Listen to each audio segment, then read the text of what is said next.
The shuttle doors opened with a soft hiss and stepped onto the white floor of the Galactic Unity Academy. She was small for a human, with dark hair tied back and calm eyes that moved slowly across everything around her. A silver translator collar sat around her neck, turning alien words into sounds she could understand. The station was beautiful. Walls of pure white curved upward into high ceilings. Light came from everywhere and nowhere. The air smelled clean, almost too clean, like it had never known dust or wind or rain. But noticed something else first. She noticed how everyone stopped moving when they saw her. Aliens of many species filled the wide hallway. Some were tall and thin with blue skin that you could almost see through. Others were short and covered in soft fur. A few floated instead of walked. All of them stared at the small human girl who had just arrived from a planet they called a death rock. Whispers spread through the crowd like ripples in water. "Is that the human? From Earth, She's so small, how is she still alive?" Said nothing, she simply waited. A tall figure approached her. Supervisor was made of crystal, his body catching the light and throwing tiny rainbows across the floor. He was the director of the academy, and his face showed no warmth as he looked down at the human girl. "You are," he said, it was not a question, "from planet Earth. Classification, Class 7. "Yes, Supervisor." Held up a tablet and began reading aloud. His voice carried across the silent hallway, and understood that this was meant to be a show. Planet of origin, Earth. Gravity, 1.0 standard, considered crushing by most species. Atmosphere, oxygen-nitrogen mix, highly corrosive. Average surface temperature varies wildly from frozen to boiling. Native predators, too many to count. Native diseases, too many to survive. Expected natural without medical intervention. Brief. Laughter broke out among the watching students. A group of tall, blue-skinned aliens laughed loudest of all. They were new from her studies, beautiful, graceful, and raised on a paradise world where nothing had tried to kill them for 10,000 years. Their leader was a young male named. He stood at the front of his group, arms crossed, a smile on his perfect face. "The pet from the Death Rock," he said, loud enough for everyone to hear. "How wonderful! Did they teach you any tricks before they sent you here?" More laughter. She looked at him for a long moment, her face showing nothing at all. Then she turned back to Supervisor and bowed politely. "Thank you for the welcome, Supervisor. Could you please show me to my quarters? I would like to rest before classes begin." Seemed almost disappointed by her calm response. He waved a hand toward a junior staff member, who hurried forward to lead away. As she walked through the crowd, the aliens parted to let her pass. Some leaned away from her, as if her very presence might be dangerous. Others laughed and pointed. A few simply watched with curious eyes. Noticed everything. She always noticed everything. On Earth, noticing things was how you stayed alive. The next day brought orientation. All new students gathered in a massive hall while instructors explained the academy's rules and expectations. Sat in the back, alone, watching and listening. The first test was a biological scan. Each student stepped onto a platform while machines read their body and displayed the results on a large screen. It was meant to help instructors understand the needs of different species. When's turn came, she stepped onto the platform calmly. The machines hummed. The screen flickered. Then the warnings began. Red lights flashed across the display. The system began listing alerts one after another. Cardiovascular system, dangerously overpowered. Heart capable of sustained high performance under extreme stress. Skeletal density, far exceeds safety parameters. Risk of damage to standard equipment during physical contact.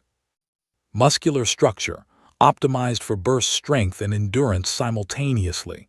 Evolutionary anomaly. Immune response, classified as aggressive biological warfare. Do not expose to open wounds. Healing factor, abnormally rapid tissue regeneration. Stamina threshold, error, cannot compute upper limits. Threat assessment, pending additional data. The hall went quiet. Students stared at the screen, then at the small human girl standing calmly on the platform. The instructor, a four-armed being named Commander, stepped forward quickly. He pressed several buttons and the warnings disappeared. "Equipment malfunction," he announced loudly. "The scanners sometimes have difficulty processing primitive species. Please continue." Step down from the platform. She did not argue. She did not explain. She simply returned to her seat and sat down. But she saw Commander look at her one more time before turning away. And in his four eyes, she saw something that was not mockery. It was uncertainty. After orientation, found her way to the observation deck. It was a large room with windows that looked out into space. Stars filled the darkness like scattered diamonds. Somewhere out there, too far to see, was a small blue planet called Earth. She stood alone at the window for a long time. "You're the human." Turned. A small alien stood nearby, watching her with dozens of tiny eyes spread across a face that looked like living mushroom. This was a mycelium, a species that communicated through chemical signals as much as words. "I am," the alien said. "I study biology. I wanted to meet you." "Why?" Moved closer, her many eyes blinking at different times. "Because everyone else is afraid of you or laughing at you or pretending you don't exist. But I watched your scan results before Commander deleted them." She paused. "You should not be possible. Your planet should not produce complex life. Yet here you are." "Here I am," agreed. "The others don't understand what means," continued. "They think it's an insult, a joke. They have no idea what it takes to survive on a planet that is trying to kill you every moment of every day." Looked back at the stars. "No, they don't." "I wanted to warn you," said quietly. "The Academy has never had a student before. They don't know what to expect. And when people don't understand something, they often fear it, or hate it, or try to destroy it." Smiled. It was a small smile, soft and a little sad. "On Earth," she said, "we have a saying, what doesn't kill you makes you stronger." She turned to face fully. "My planet has been trying to kill my species for 200,000 years. It hasn't succeeded yet. What if the Academy tries to break you?" His eyes were calm, patient, ancient in a way that made many eyes blink nervously. "Then they will learn what my planet learned," said. "Humans don't break, we bend, we adapt, we survive." She looked back at the distant stars. "And when we are pushed too far, we push back." Somewhere in the Academy, and his friends were still laughing about the pet from the Death Rock. They would not laugh forever. 3 weeks passed at the Academy, attended her classes quietly. She sat in the back of every room. She took notes. She asked few questions. She gave fewer answers. The other students continued to avoid her or mock her, depending on their nature. And his friends made jokes about her every time she passed. They called her Death Pet and Rock Girl and laughed at the way she walked, the way she ate, the way she breathed. Ignored them. She had survived worse than words. But everything changed on the day of combat training. The combat training hall was a large circular room with padded floors and walls. Students were required to learn basic self-defense as part of the academy curriculum. The instructor was Commander, the same four-armed who had deleted his biological scan results on the first day. Stood in the center of the room, all four arms crossed, watching as students paired up for practice matches. His species was known for their strength and military discipline. He took combat training very seriously. "Today we practice basic defensive techniques," he announced. "Find a partner, match sizes where possible." Students began pairing up, looked around for someone to practice with, but everyone moved away from her. No one wanted to touch the "I'll take the human." Stepped forward, a wide smile on his blue face. His friends laughed behind him. Commander raised one eyebrow. Cadet, she is much smaller than you, perhaps a different. I insist, said. I want to help our guest feel welcome. More laughter from his group. Looked at, perhaps expecting her to object. She simply nodded and walked to the center of the practice ring. Followed, still smiling. He stood nearly 2 feet taller than her.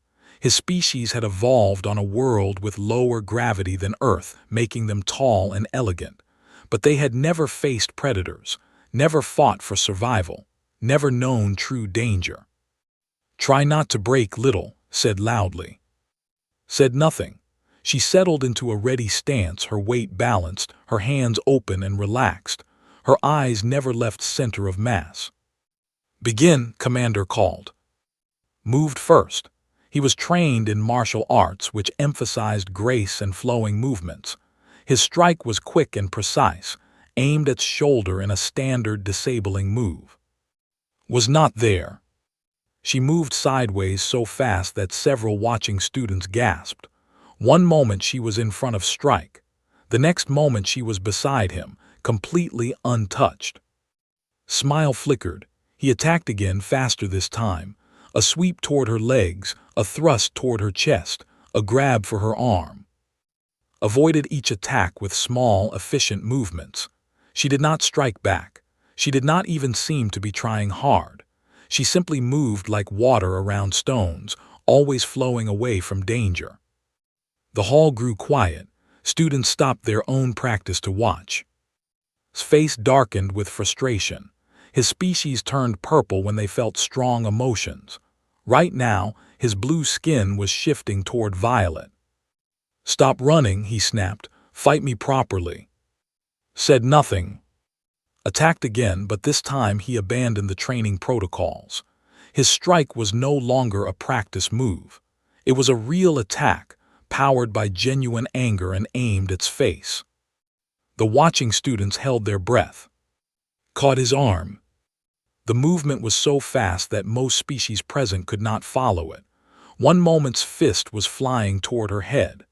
The next moment his arm was locked in its grip, his wrist bent at an angle that made him gasp with pain.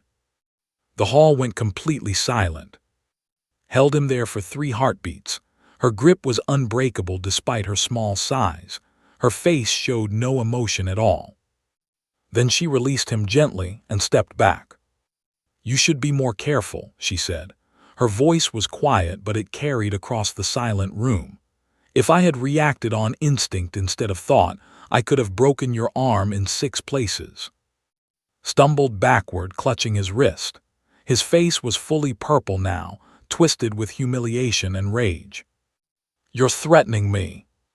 No, looked around the room at all the watching students, at Commander, at the instructors, at everyone who had laughed at her for 3 weeks. I'm warning you, all of you. She took a breath. When she spoke again, her voice was steady and calm. I was raised on a world where everything wants to kill you. The air we breathe is poison to most species. The water can carry diseases that would destroy your immune systems in hours. Our sun gives us cancer. Our weather can freeze us or burn us alive. Our animals hunt us. Our plants poison us. Our insects can kill with a single sting. No one laughed. Where I come from, children learn to fight before they learn to read. Not because we are violent, but because if we don't, we die before we turn 10 years old. Every human who reaches adulthood has already survived more than most galactic species face in their entire lives. His eyes moved across the room, meeting gaze after gaze. So please, do not mistake my silence for weakness. Do not mistake my politeness for fear. And do not ever attack me with real intent again. She paused. Because my body will not wait for my mind to decide you are not a threat. 200,000 years of evolution will take over, and I promise you, whatever happens next will not be my choice. She bowed politely. Thank you for the lesson, Commander. Then she walked out of the training hall. No one tried to stop her. After she left, nervous laughter broke out among some students. Rubbed his wrist and told everyone she was bluffing, that humans were primitive and weak, that she had simply gotten lucky. But Commander did not laugh. He had been watching his tactical display during the confrontation. He had seen biometric readings. When attacked with real intent, heart rate had not increased. It had decreased. Her stress hormones had not spiked. They had stabilized. She had not been afraid. She had not been excited.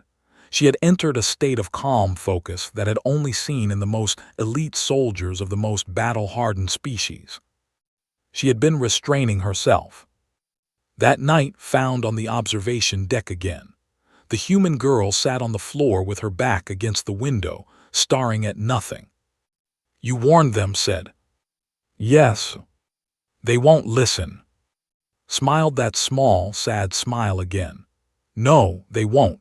They have never seen a species. They think the classifications are exaggerated. They think my planet is just a little more dangerous than theirs." "What will you do?" "Nothing." Looked out at the stars. "I will continue to be polite. I will continue to follow the rules. I will continue to hope that they never force me to show them what I really am." "And if they do force you?" Was quiet for a long moment. When she spoke, her voice was heavy with something old and tired.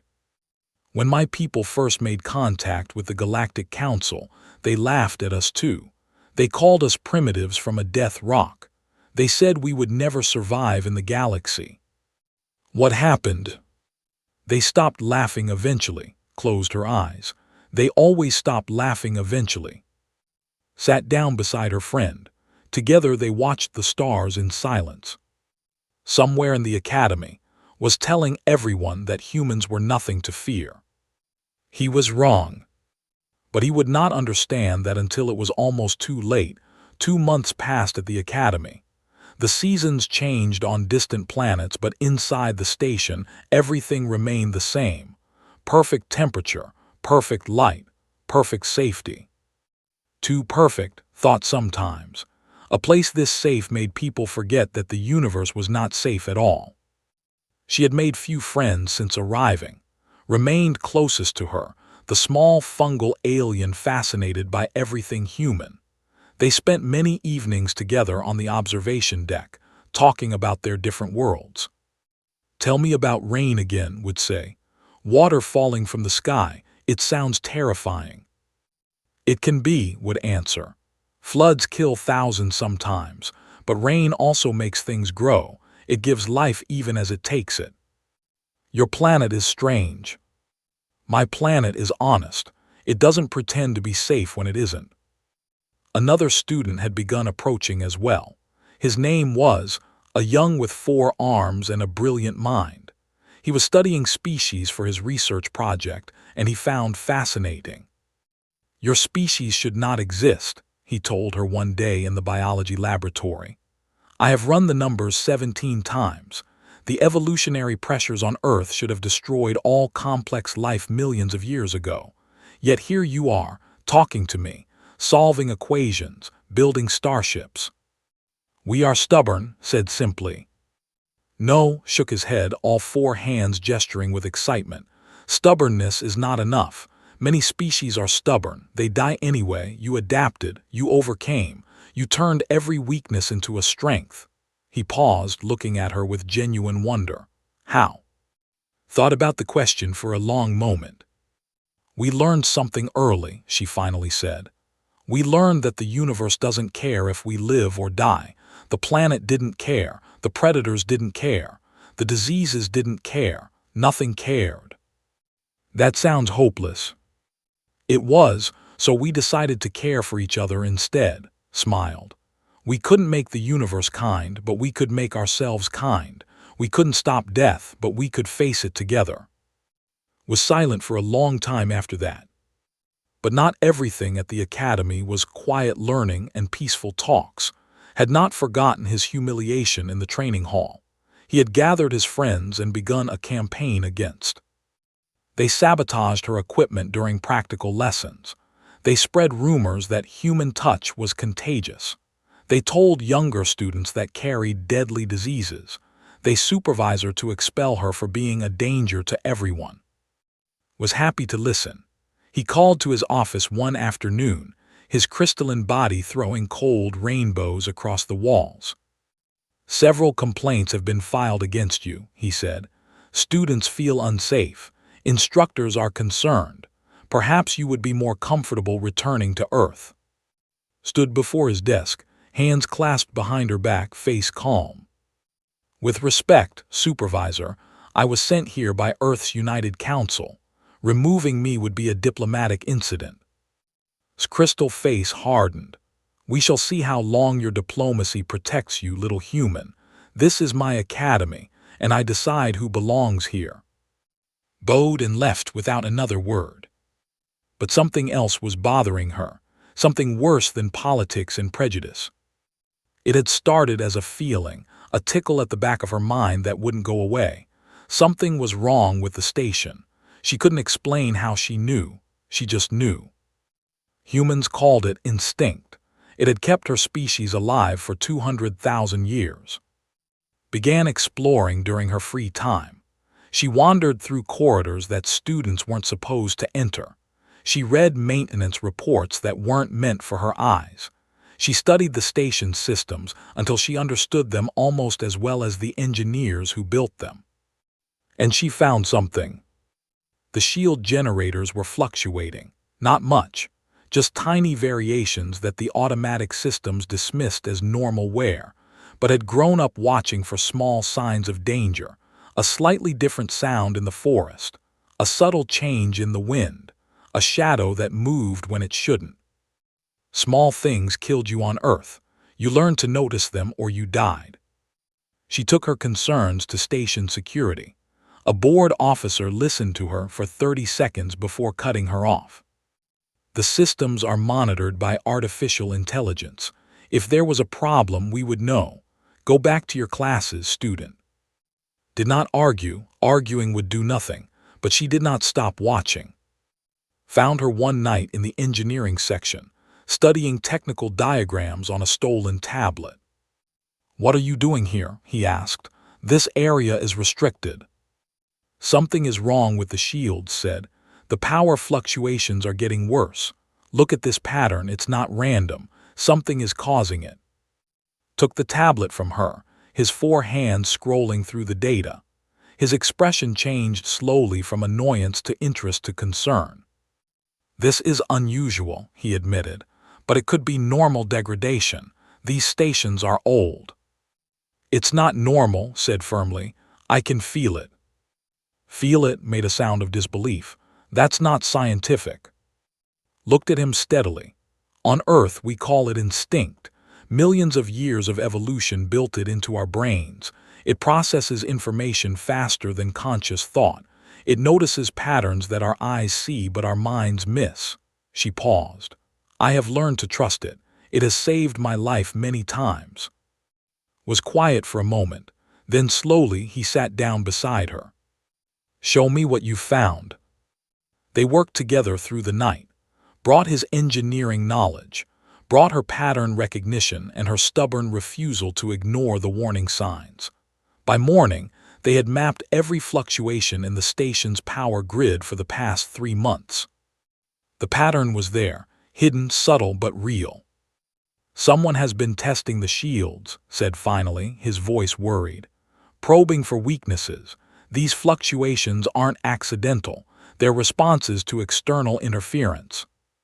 "Someone is planning something," agreed.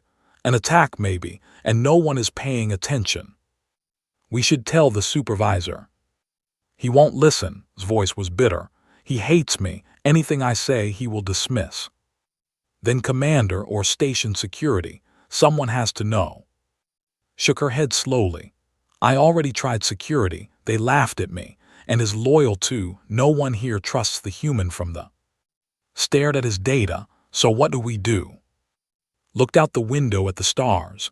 Somewhere in that darkness something was watching, waiting, probing their defenses. "We prepare," she said quietly. "We learn the station systems. We find the emergency protocols. We make sure that when something goes wrong, we can act."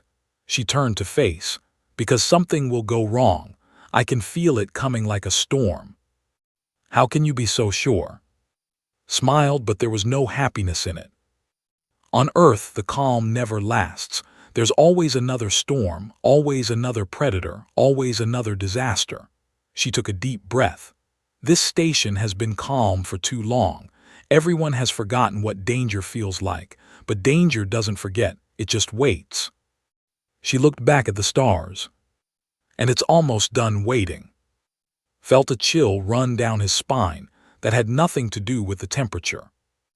The human girl stood at the window, small and calm, watching the darkness as if she could see something no one else could see. And he believed her. The storm was coming. The night of the Unity celebration was beautiful. The great hall of the Academy had been decorated with lights from 100 different worlds. Music played. Food from dozens of planets covered long tables. Students and teachers mingled together, celebrating the idea that all species could live in peace. Stood near the back of the hall, wearing a simple dress that had helped her choose. She did not feel like celebrating. The feeling of wrongness had grown stronger over the past week. Every nerve in her body screamed that something terrible was about to happen. But she smiled politely when people spoke to her. She ate a little food. She pretended everything was fine. Then the alarms began to scream. Red lights flashed across every wall. The beautiful music cut off, replaced by a loud warning voice that repeated the same message over and over. Shield failure, hull breach detected. All students report to emergency stations. For a moment, nobody moved. These were people who had never faced real danger. They didn't know what to do. Then the first explosion hit. The floor shook. Windows cracked. Screams filled the air as students finally began to panic. They ran in every direction, pushing and shoving, making everything worse. Did not panic. Her body shifted into a state that humans called fight or flight, but for her it was something more. Her heart rate slowed. Her vision sharpened. Every sense became clearer. Time itself seemed to slow down. She grabbed who was trembling beside her. "What's happening?" the mycelian asked, her many eyes wide with fear. "Raiders," said calmly. "The Void Collective, probably. They target wealthy stations." She had studied galactic threats carefully after arriving. Know your predators, her father had taught her. Know them better than they know themselves. More explosions. The lights flickered. Through a window, could see small ships attaching themselves to the station's hull, boarding pods. "They're coming inside," she said. Commander pushed through the crowd, shouting orders that nobody followed. Station security officers rushed toward the breach points, but there were only a handful of them. The Academy was supposed to be safe. It had never needed a real defense force. Supervisor stood frozen in the middle of the chaos, his crystalline body locked in place. His species responded to extreme stress by becoming still, like statues. He was useless. And his friends had barricaded themselves behind the food tables. They pushed away younger students who tried to join them, caring only about their own safety. Watched all of this in the space of 3 seconds. Then she made her decision. She called, had appeared beside her, his 4 arms shaking but his eyes determined. "I need you to lead everyone you can to the emergency bunkers. Use the maintenance corridors, not the main halls. The raiders will control the main halls soon." "What about you?" asked. "I'll buy you time." "You can't fight them alone," protested. "They'll kill you." Shook her head. "I won't be fighting to win. I'll be fighting to delay, and I am very, very good at not dying." She grabbed a metal serving tray from a nearby table. It wasn't a weapon, but it would do. On Earth, everything could be a weapon if you knew how to use it. "Go now, get the children out first." She didn't wait for them to respond. She turned and ran toward the sound of gunfire. The corridors of the Academy had become a nightmare. Emergency lights cast everything in red shadows. Smoke drifted from damaged systems. The screams of frightened students echoed from every direction. And the raiders were everywhere. They were brutal creatures from a dozen different species, united only by their greed and cruelty. They carried energy weapons and wore light armor. They had done this many times before. They expected no real resistance. They were not prepared for. She found the first group of raiders in a junction corridor, 3 of them dragging a young student by the arm. The student was crying. Hit the first raider in the throat with the edge of the serving tray before he even knew she was there. He dropped. She took his weapon, turned, and fired twice. The other 2 fell. The young student stared at her with huge, terrified eyes. "Maintenance corridor," said calmly. "3rd door on the left, run."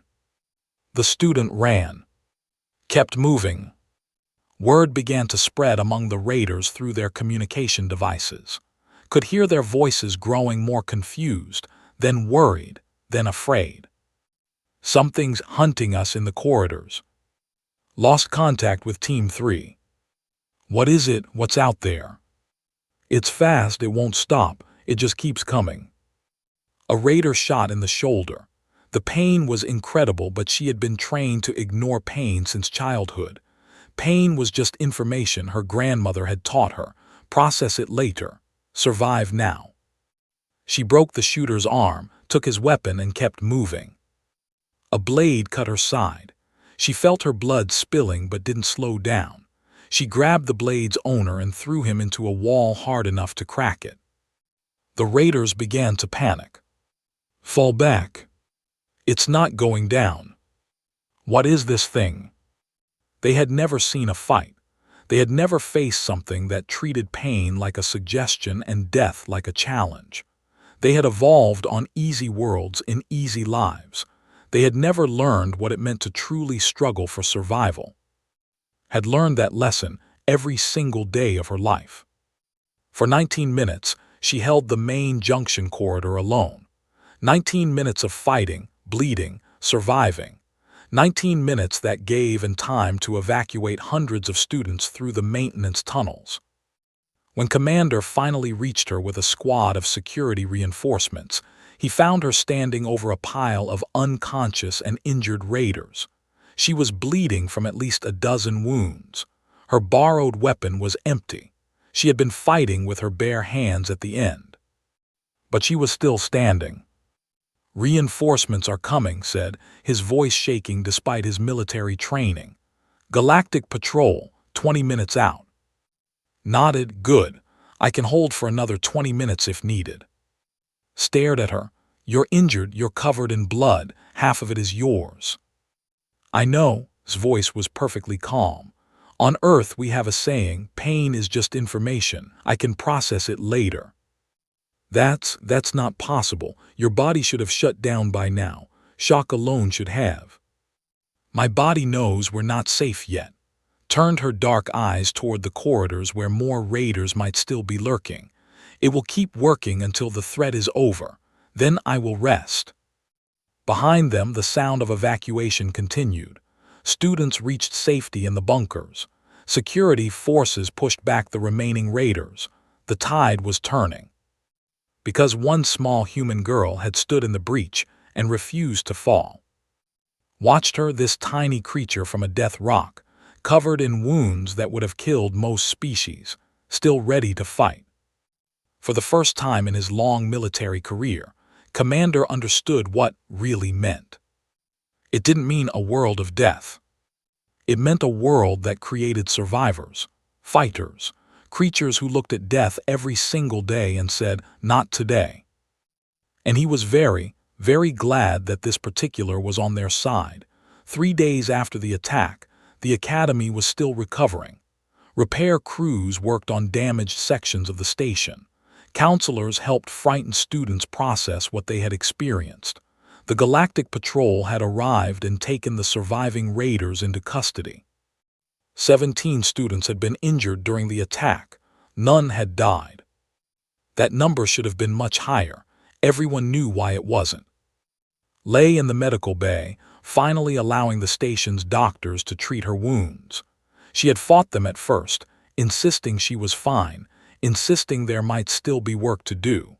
But her body had finally reached its limit, and even human stubbornness couldn't overcome complete exhaustion. The medical staff treated her with a mixture of fear and fascination. They had never worked on a human before. They discovered things that amazed them. Her wounds were already healing. What should have taken weeks was happening in days. Her immune system had identified and destroyed 3 different alien infections that had entered through her cuts, any one of which would have killed a normal galactic citizen. "Your body," the chief medical officer said slowly, studying his readings, "is a war machine. Every system is designed for survival. Your blood clots faster than should be possible. Your tissues regenerate at an incredible rate. Your immune system treats foreign organisms like enemy soldiers." "Evolution," said tiredly. "My planet didn't give us a choice, adapt or die." "Your species is terrifying." Almost smiled. "We prefer resilient." The door opened. Stood in the entrance, his blue skin pale, his eyes unable to meet hers. "May I come in?" Nodded. Walked slowly to her bedside. He stood there for a long moment, struggling to find words. "I was wrong about you," he finally said. "I was wrong about everything. When the attack happened, I was so afraid I couldn't move. I hid behind tables. I pushed away children who needed help." His voice cracked. "But you ran toward the danger. You fought them. You bled for us, for people who mocked you, who hated you." Watched him quietly. Hal asked, "How are you not afraid of anything?" "I'm afraid of many things," said gently. "Fear is natural. Fear keeps you alive. But on Earth, fear doesn't excuse inaction. If you're afraid and you freeze, you die. So we learn to be afraid and move anyway." "I was a coward." "You were untested." His voice held no judgment. "Everyone is a coward before their first real fight. What matters is what you do next." "I opened the barricade eventually," said quietly. "After I saw you fighting, I led my group to help protect the younger students." "I know," Commander told me, extended her uninjured hand. "That's what matters. The next time will be different. You'll know you can be brave because you've done it once." Took her hand carefully. His grip was gentle, almost afraid of hurting her. Hers was steady despite her injuries. "On Earth," she said, "we believe in second chances." Left with tears in his eyes. He was not the same person he had been 3 days ago. He would never be that person again. Later that week, the Galactic Council requested a formal briefing on human capabilities. Supervisor tried to minimize role in the defense, but Commander and dozens of students to what they had witnessed. The Council reviewed security recordings recovered from the damaged systems. They watched a small human girl hold a corridor against 20 armed raiders for 19 minutes. They watched her take injuries that should have killed her. They watched her keep fighting anyway. They stopped laughing at classifications. Ambassador Park, Earth's representative to the Council, was asked to explain human capabilities. She stood before the assembled leaders of 100 species and spoke simply. "We didn't come to the stars because space welcomed us. We came because it tried to kill us and we survived anyway. Our planet tried to kill us for millions of years. It threw ice ages at us. Volcanoes, plagues, predators, natural disasters beyond counting." She paused. "We're still here."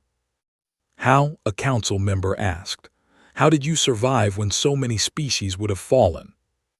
"We survived together," Ambassador Park said. "When the universe showed us it didn't care about us, we decided to care about each other. We built families, tribes, nations, and finally a world. We carried our weak instead of abandoning them. We shared our knowledge instead of hoarding it. We faced death as one species, united." She looked around the council chamber. "That's what we bring to the galaxy.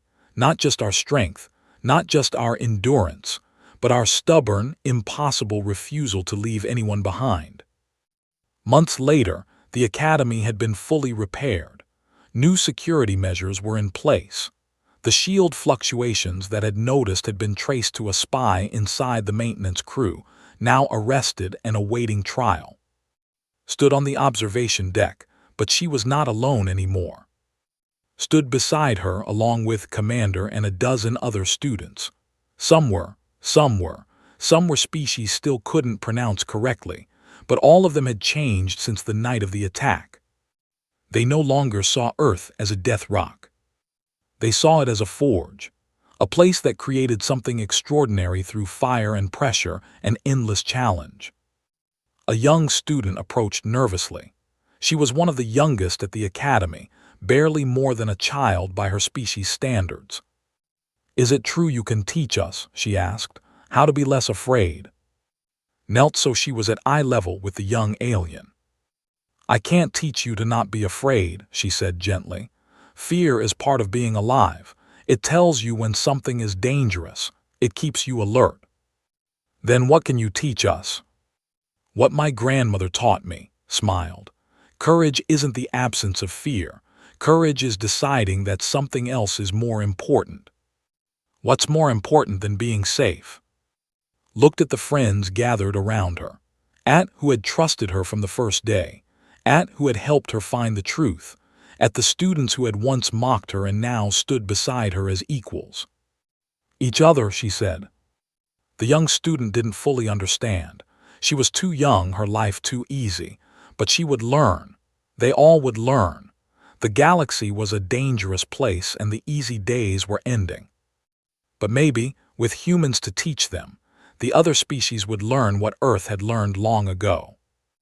That survival wasn't about being the strongest or the fastest or the... It was about standing together when everything tried to tear you apart. Looked out at the stars.